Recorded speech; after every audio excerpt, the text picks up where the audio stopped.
Hi everyone, welcome to Shadowverse English Companion. മലയാളത്തിലൂടെ English പഠിക്കാം. It's me Della Joseph. ഇന്നത്തെ നമ്മുടെ ടെക്സ്റ്റ് മലയാളത്തിലെ ഉന്നു അല്ലെങ്കിൽ ആറുണ്ട് എന്ന് അവസാനിക്കുന്ന മലയാളം വാക്യങ്ങളെ എങ്ങനെ ഇംഗ്ലീഷിലോട്ട് മാറ്റാം എന്നുള്ളതാണ്. ഇവിടെ കുറച്ച് വാക്യങ്ങൾ നൽകിയിട്ടുണ്ട്. കോളം എയിൽ ഉന്നു എന്ന് അവസാനിക്കുന്ന മലയാളം വാക്യങ്ങളാണ്.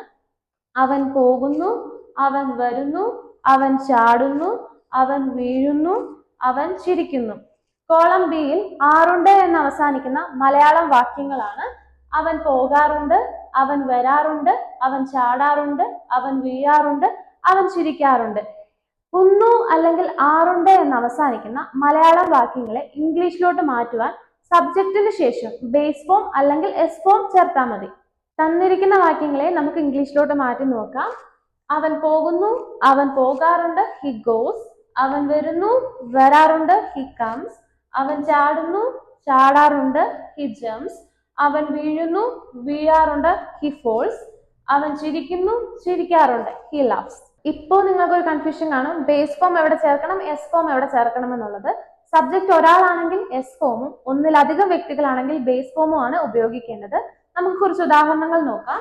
അവർ പോകുന്നു, പോകാറുണ്ട്. ഇവിടെ അവർ എന്ന് പറയുന്നത് ഒന്നിലധികം വ്യക്തികളാണ്, അതുകൊണ്ട് ഗോസ് എന്നുള്ളതിന് പകരം ഗോ ചേർക്കുന്നു.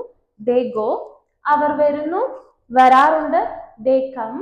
അവർ ചാടുന്നു, ചാടാറുണ്ട്, they jump. അവർ വീഴുന്നു, വീഴാറുണ്ട്, they fall. അവർ ചിരിക്കുന്നു, ചിരിക്കാറുണ്ട്, they laugh. അപ്പോൾ മലയാളത്തിൽ ഉന്നു അല്ലെങ്കിൽ ആറുണ്ട് എന്ന് അവസാനിക്കുന്ന ഏതൊരു വാക്യത്തെയും ഇംഗ്ലീഷിലോട്ട് മാറ്റുവാൻ ഈ ഒരു ഫോർമുല ഓർത്ത് വെച്ചാൽ മതി. Subject plus base form or S form. ഇതുപോലുള്ള ടിപ്സ് ആൻഡ് ട്രിക്സ് ഉപയോഗിച്ച് മലയാളത്തിലൂടെ ഇംഗ്ലീഷ് പഠിക്കാൻ ഷാഡേവേഴ്സ് ഇംഗ്ലീഷ് കമ്പാനിയൻ എന്ന യൂട്യൂബ് ചാനൽ സബ്സ്ക്രൈബ് ചെയ്യുക. കൂടാതെ ഷാഡേവേഴ്സ് ഇംഗ്ലീഷ് കമ്പാനിയൻ എന്ന ഇംഗ്ലീഷ് കോഴ്സ് പുസ്തക രൂപത്തിലും ലഭ്യമാണ്. അപ്പോൾ ഇന്ന് തന്നെ നിങ്ങളുടെ കോപ്പികൾ ഉറപ്പുവരുത്തുക.